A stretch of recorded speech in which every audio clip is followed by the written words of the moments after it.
오늘은 히브리서 가장 마지막 부분입니다. 히브리서 처음부터 마지막 장인 13장까지 예수님에 대해서 총 3가지를 주로 얘기를 했습니다. 첫 번째가 히브리서 3장에 나오는 예수를 깊이 생각하라, 이게 첫 번째였고, 두 번째는 히브리서 12장에 있는 예수님을 바라보라 라는 게 두 번째였고요. 마지막이 13장 13절 어제의 말씀이었죠. 예수님께 나아가자. 이게 히브리서 나오는 예수님에 대한 큰 3가지 맥락이었습니다. 그래서 오늘 이제 이 서신을, 히브리 서신을 끝내면서 이 히브리서 저자는 자신이 원하고 있는 것을 지금 수신자들에게 얘기하고 있고요. 또 하나님의 은혜가 이 히브리서 이 편지글을 받는 모든 사람에게 이 하나님의 은혜가 있기를 구하고 있습니다. 그래서 이 서신서를 받는 이 수신자들에게 요구하고 있는 것은, 먼저 뭘 요구하고 있는가 봤더니 18절 보니까 이렇게 시작하고 있어요. 우리를 위하여 기도하라. 기도를 부탁하고 있다라는 거죠. 이 편지글을 받는 이 모든 사람들에게 요구하고 부탁하고 있는 것은 기도해 달라. 그런데 우리를 위하여 기도하라 라고 하는 이 원어를 보니까 현재 진행형으로 지금 얘기를 하고 있더라는 거예요. 현재 진행형, 현재 명령형은 끊임없이 기도해 달라는 의미가 담겨져 있습니다. 끊임없이 우리를 위해서 기도해 주십시오. 이 편지글을 쓰고 있는 이 저자, 바울인지 아니면 교회의 지도자인지 지금은 정확하게 누구인지에 대해서 설왕설래를 하고 있지만, 어쨌든지 간에 분명한 사실은 바울이 됐던 누가 됐든지 간에 이 히브리서를 쓴 사람은 그 당시 교회에서 직분을 가지고 있는 지도자 가운데 한 사람인 것만큼은 틀림없는 사실이에요. 그러니까 뭐냐면 교회의 지도자도 뭐가 필요한 사람이다? 기도가 필요한 사람이라는 거예요. 누구의 기도? 성도들의 기도가 필요한 사람이 교회의 지도자라는 사실입니다. 때문에 여러분, 우리는 늘 목회자들을 위해서, 주의 종들을 위해서, 또 우리 장로님들을 위해서 기도해 주셔야 합니다. 기도가 필요한 사람들이기 때문에 그래요. 이게 만약에 저자가 바울이라 그러면 바울이 얼마나 위대한 사도입니까? 얼마나 능력과 얼마나 그 은혜가 충만한 사람이 바울이겠습니까? 그런데 그런 바울조차도 지금 뭐가 필요하다는 거예요? 여러분의 기도가 필요하다는 거예요. 성도의 기도가 필요하기 때문에 우리를 위하여 기도하라 라고 지금 이렇게 거의 명령하다시피 요구하고 있다는 것입니다. 기도하지 않으면 내가 아무리 바울이라 할지라도 할 수 없다는 거예요. 때문에 바라기는 여러분, 교회의 지도자를 위해서 여러분도 끊임없이 기도해 주시길 주의 이름으로 축복합니다. 그리고 이 히브리서를 쓴 이 저자는 18절 계속 보니까 이렇게 얘기하고 있어요. 우리가 모든 일에 선하게 행하려 함으로 우리에게 선한 양심이 있는 줄을 확신한다라고 얘기하고 있습니다. 모든 일에 있어서 하나님께서 기뻐하시는 선한 행동을 하려고 하는 사람이 이 히브리서를 쓴 사람이라는 거예요. 그러면 선은 한문이죠. 선은 무슨 선일까요? 착할 선이죠. 착할 선. 그러니까 선이라는 것은 하나님의 구원을 받은 사람이 이렇게 살아가야 하는 삶의 내용이 선이 되어야 한다는 거예요. 쉽게 얘기하면 하나님의 구원을 받은 사람은 어떻게 살아야 된다? 착하게 살아야 된다. 착하게. 이건 기본 중에 기본이라는 거예요. 하나님의 구원을 받은 하나님의 백성들은 어쨌든 착해야 됩니다. 누가 보더라도, 안 믿는 사람이 보든 같이 믿는 사람이 보든 하나님의 구원을 받은 사람은 가장 기본 중에 기본이 뭐냐면 착해야 합니다. 착하다고 그 사람 착한 사람, 이게 아주 기본으로 깔려 있어야 돼요. 깔려 있어야 돼요. 그리고 이 선한 삶, 착한 삶이 그 하나님의 백성으로 살려고 하는 목적이 돼야 됩니다. 내가 착하게 살아야지. 그런데 어떻게 보면 오늘날 하나님을 믿는다라고 하는 하나님의 백성들이 오히려 세상 사람들보다도 더 악하게 사는 것 같아요. 어떨 때 보면, 어떤 경우 보면 좀처럼 용서하지 못하고, 화해하지 못하고, 사랑하지 못하고, 평화하지 못하고, 화합하지 못하고, 오히려 시정잡배보다도 더 못한 경우를 보여준다는 거죠. 그러면 안 돼요. 하나님의 백성들은 기본이 착한 거예요. 기본은 거의 얘기 안 하잖아요. 왜? 그건 기본이니까. 그렇기 때문에 오늘 본문에 보니까 선하게, 모든 일에 선하게 행하려 함으로 선한 양심이 있다라고 합니다. 선한 양심. 양심조차 선하다는 거예요. 깨끗한 양심을 가지고 있다는 것입니다. 그래서 왜 이 선하고 착한 게 중요하냐면, 하나님께서 우리에게 주신 직분을 우리가 어쨌든 최선을 다해 충성하려고 하잖아요. 그런데 이 직분을 충성을 하면서 잘 수행하기 위해서는 어쨌든 착해야지만 이걸 할 수 있다는 거예요. 하나님의 일을 능력으로 하는 게 아니에요.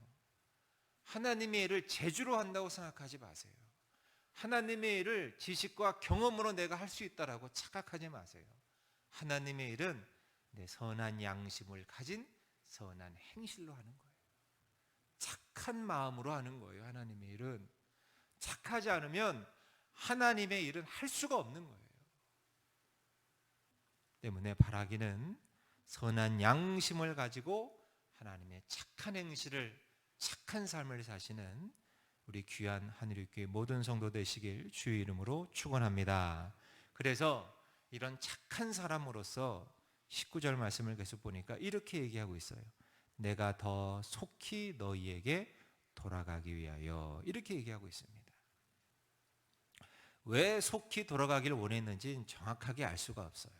여러 가지 견해가 있습니다. 그런데 분명한 것은 이 사람은 선하게 행하려는 선한 양심을 가진 사람이기 때문에 주님의 몸된 교회를 더욱 주님의 뜻 안에서 견고히 세우고 싶었던 것 같아요.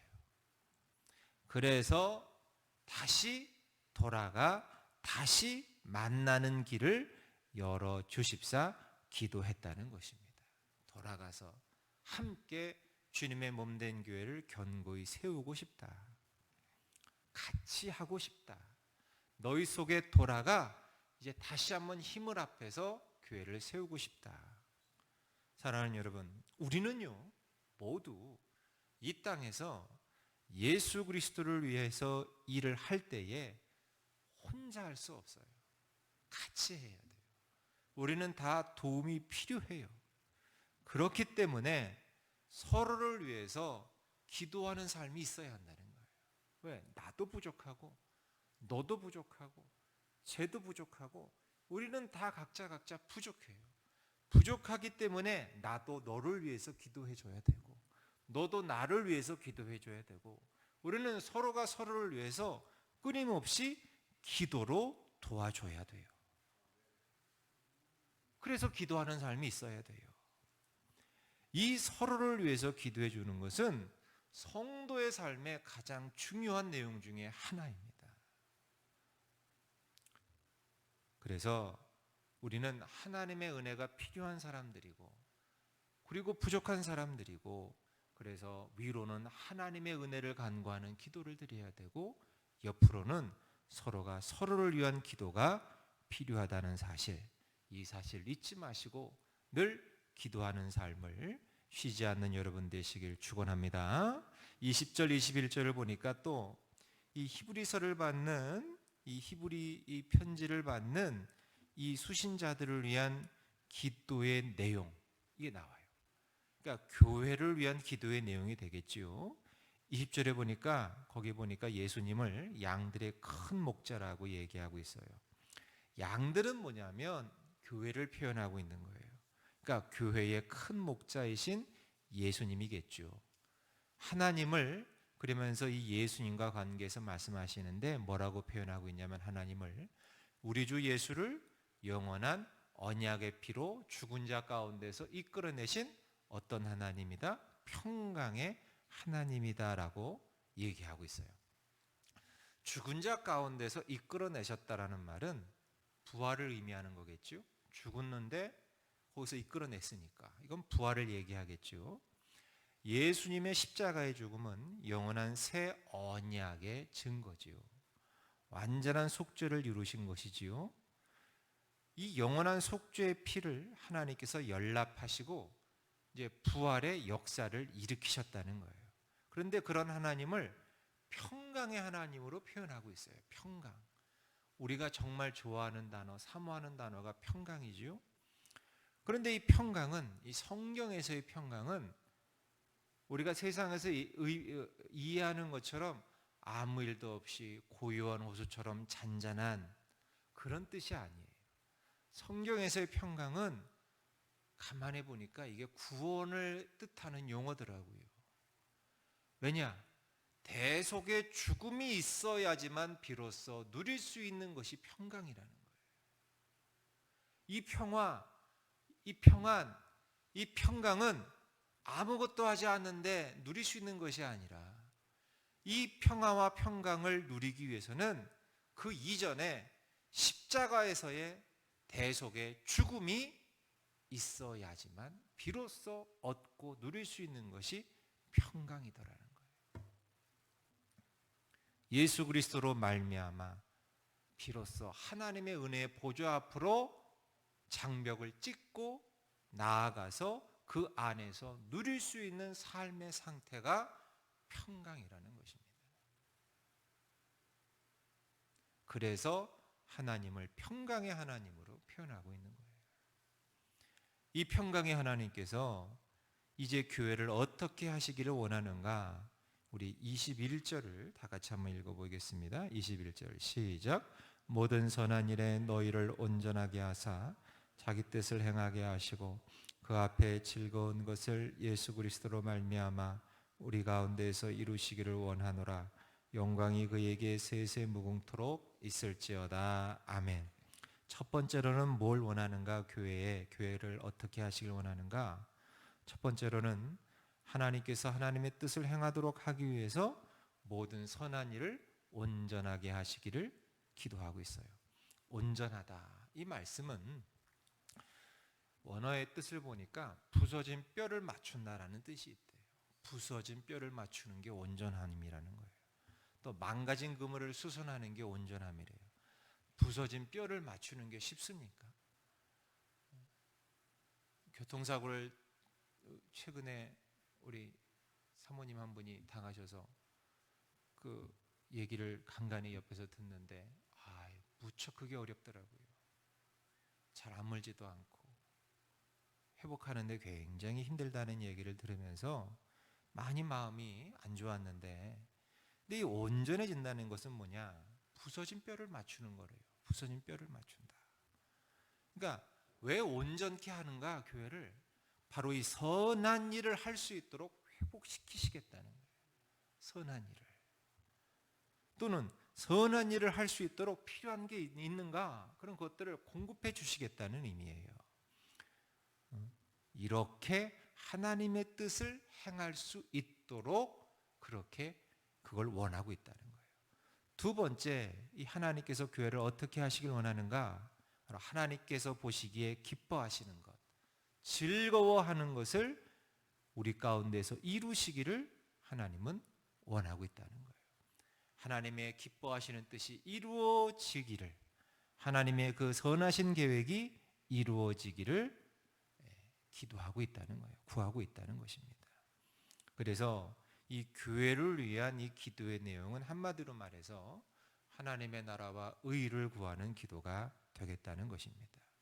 선한 일, 우리의 삶에서 이루어가는 것 모두가 다 하나님이 기뻐하시는 것과 관련이 되어 있고요.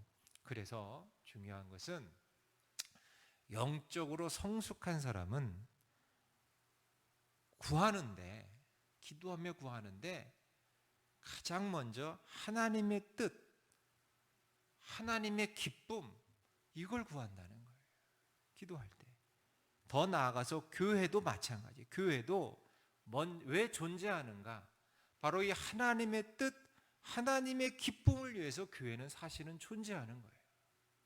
우리 하늘의 교회는 왜 존재할까요? 여러분, 하늘의 교회는 왜 존재할까요? 우리 하늘의 교회도 마찬가지입니다.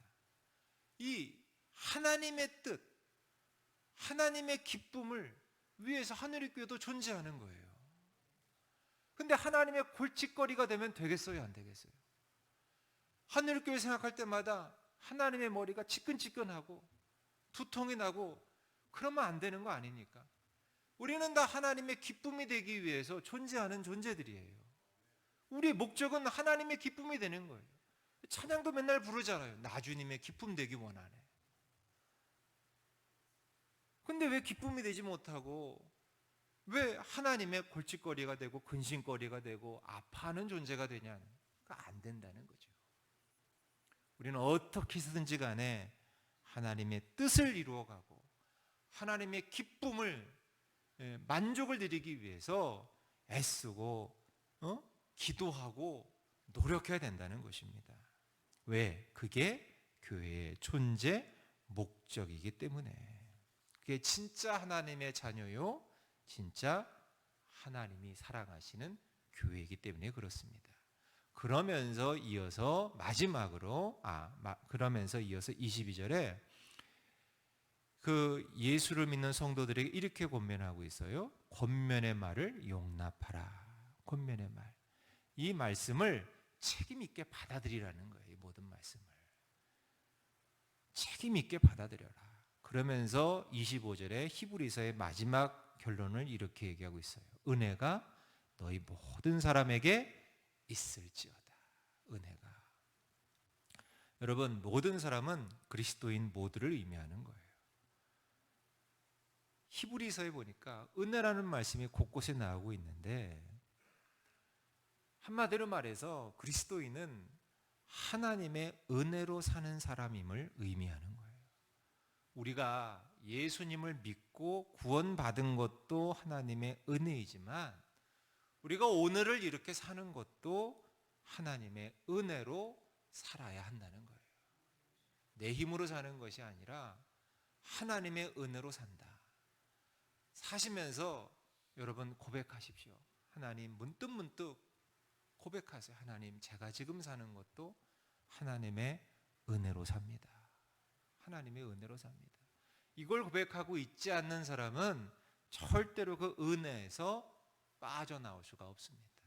항상 하나님의 은혜 안에 거하게 될 줄로 믿습니다.